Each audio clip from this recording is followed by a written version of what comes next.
Hey everyone, happy Sunday. I want to go over the assignments for you this week, and especially because I posted our first essay assignment, and since it's our first one, I really wanted to give you go over with you as in person as I can about the assignments for this week. So I'm going to share my screen with you and get started. So we do have a discussion due this week from one of the essays in our textbook, Leave Your Name at the Border. I did get a few emails from some students, where do I find the essays? So most of the readings I give you will be from that book, Reading Critically, Writing Well. And those, if you go up to the top under Reading and Exercise Schedule, those readings and the page numbers will be listed there.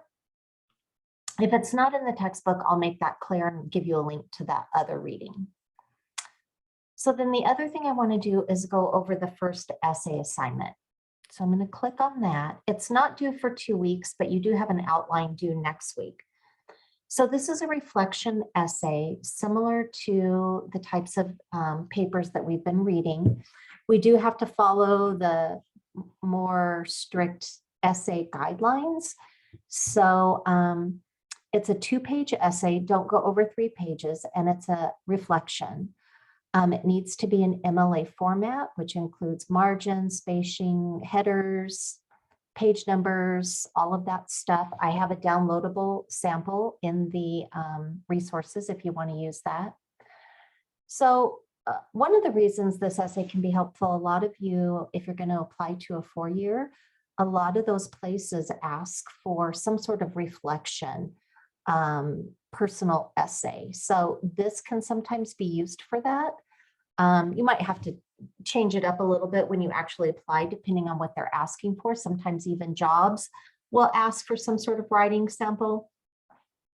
And so you have to identify what you want to say in your reflective essay. It's not a long assignment. So you only want to write about a single event, not several events. So the best way to approach this assignment is not to write a personal essay that recounts your entire life. This is a memoir about how one experience shaped you or had an impact on you or kind of changed you in some way, maybe gave you a new outlook on something. You can think of it like what lesson did you learn? What value, behavior, or interest did you develop because of this experience? And how has it shaped who you are today? So the requirements for the essay, it's got to be in MLA format. Then you want standard essay structure. So you have to have an introduction, well-developed body paragraphs, and a conclusion. Essay 1 or reflection is not a title. So you want to come up with your own title, a minimum of 2 pages, no more than 3. Note that this is the only essay for this class where using I is appropriate. It's your story, so of course you're going to use the word I. But don't use you in this essay and don't use we. Those other pronouns are not appropriate. Then you have a thesis statement at the end of your introduction. Your thesis should be 1 sentence, going over our guidelines about how to write an effective thesis. So don't write about the death of a loved one, don't write about the birth of a child, and don't write about a high school graduation. These events are certainly impactful and life-changing to you. The difficulty with them is we're so close to them personally and they've affected us so emotionally. It's difficult to write about them from an academic point of view, and they usually have much more of an impact on you than they do your universal audience. Remember, you're writing for an audience. Choose only one event. So you've got 2 parts to this essay. The first part is your outline, and then the second part is the full draft. You want to, so here's some areas where I see students get a little off track. Be careful with your tense.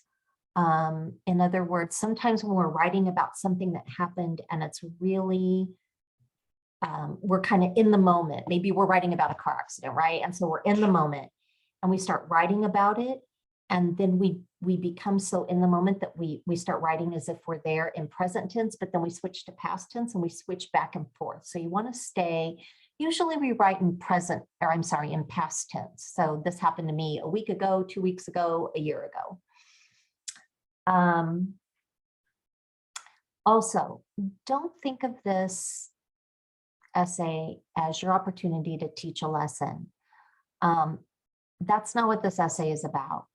A lot of times, like what I get at the end is that, you know, you have to follow, I've learned that you have to follow your dreams. Now you're telling me I have to follow my dreams, right? That's not the point of the essay. The point of the essay is your own lesson, your own values. And here's an example. After I failed my first college course, I learned that you have to study hard. You have to work for what you want and you can't let anything get in your way. You have to ignore what other people say and do what you feel is the right thing to do and always follow your dreams. So not only have I changed point of view from me to you, but I've made it sound sort of preachy, and that may not apply to everybody. So keep it in the I voice. So one thing that's problematic, it's also cliche, like I've learned to never give up on my dreams. That's a little bit sort of cliche, overused. Think about just telling your story and how much more impactful that would be when we just hear somebody's story. And then, okay, so how to develop your focus. I just have some suggestions here. So focus on a moment of enlightenment, an event that helped you see some truth about yourself or your family or the world. Or you could focus on a confrontation with some unknown, with people or situations that tested your values and challenged your identity. And these are just ideas. You're welcome to come up with your own, but these are things to help you generate some ideas. Focus on a situation where you found yourself included or excluded from a particular group or community, or focus on a moment of conflict between your own experience and conventional wisdom. In other words, doing something that couldn't be done, failing or struggling with something, or finding value in something often rejected by society. And the last thing I want to say is that sometimes students tend to focus on these really big moments. But sometimes it's the little things that make a really big impact. And the outline that I'm going to show you is about that. And keep in mind that those two essays that we've read so far, Leave Your Name at the Border and Black Men in Public Space. I mean, Britt Staples uses that essay to he takes this one moment where he's out walking and he realizes the fear that other people have of him. And also it makes him concerned for his own safety. But he takes that tiny moment and turns it into a bigger issue and something that really impacted his life. Think about things like that.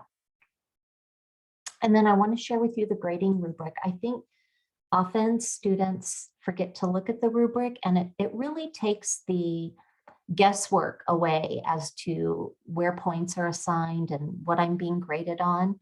So here you get 10 points for your introduction. It needs to grab the reader's attention, leads to your thesis. Your thesis is clear and effective. It meets the guidelines. It's the last sentence of the introduction. Focus. Do you have a topic sentence and focus for the paragraph that supports the thesis? Development. Notice that's worth 30 points. So you can see where the value is placed in this essay. Giving specific details is really important. So, you know, every paragraph can vary, but a good paragraph length is 8 to 10 sentences. 2 sentences is not a paragraph. You've got to have that topic sentence and then follow it with supporting details. Then we've got sentence mechanics. That's grammar, spelling, and punctuation.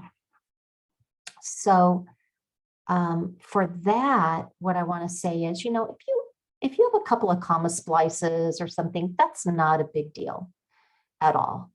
But if you've got a pattern of tons of comma splices, run-on sentences, problems with verbs, misspelled words, things that are very easily caught with simple proofreading, that will have a pretty big impact on your grade. Notice that's 20 points. Then language, appropriate academic language. There's no slang, there's no contractions, that sort of word stuff. And then MLA format. So you've got the correct margin, spacing, and that sort of stuff. These rubrics change as the class goes on, and points are awarded differently. So you want to be sure and look at the that for each assignment. Okay, so now what I'm going to do is go to the modules, and we are going to look at what you have to turn in by next Sunday, which is the outline. So let's click on that. So I give you a very simple outline, but then I give you a sample student submission. So you need a title. It's not essay 1 or reflection essay. And then whatever your thesis is.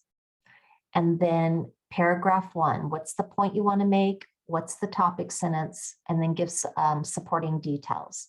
Paragraph 2, same thing. Paragraph 3, same thing. And then a conclusion. So that basic format is very simple. I note here, because this is a short essay, you may or may not choose to have a third body paragraph. That's up to you. But what I'm going to do here is show you the sample student submission, so you get a good idea of what it looks like. Okay, so the title of this is The Long Drive-Through. And the thesis is, an early morning trip to Starbucks taught me the importance of empathy. Okay.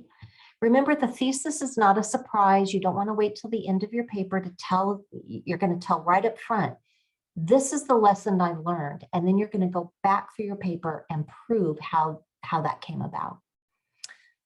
So topic sentence number 1, the line at the drive-through was long and I was already having a bad day. Okay. Supporting details. There was about 15 cars in the drive-through. I knew it was going to take a long time. The day before, I had just been diagnosed with breast cancer. That was pretty much all I could think about. C, I didn't want to be late for work. D, I was on the brink of tears. Those are all supporting details of that first sentence. Having a bad day, right? So paragraph 2, I behaved badly. So, you know, when a person cut in the line coming from the opposite direction, I lost my temper. I got out of the car. I went to her car window and gave her a piece of my mind. B, she probably thought I was nuts. C, I went back to my car and cried. 4, final paragraph. Looking back, I realized how wrong I was. So I was so upset that day that I'm not so sure the other person actually cut in front of me. B, I was so focused on my own problems. Maybe I didn't notice she had actually pulled in before me. But even if she did cut in front of me, was it important enough for me to get out of my car and yell at her and see maybe she was having a bad day too? How do I know what's going on in her life? In the conclusion, I tried to apologize for paying for the drink, but she refused. Can't say that I blame her. So that's the sample outline that would then be turned into the full essay for the following week. So, you know, another thing that I want to say about that reflection essay is a lot of times so many students focus on the actual event that they really fail to spend some time talking about how it changed them, or kind of what they came to understand about themselves as a result of that event. If you have any questions about that, you are welcome to contact me. You're welcome to come to office hours and all of the above. Let me know if you have any questions or concerns, and I will talk to you soon.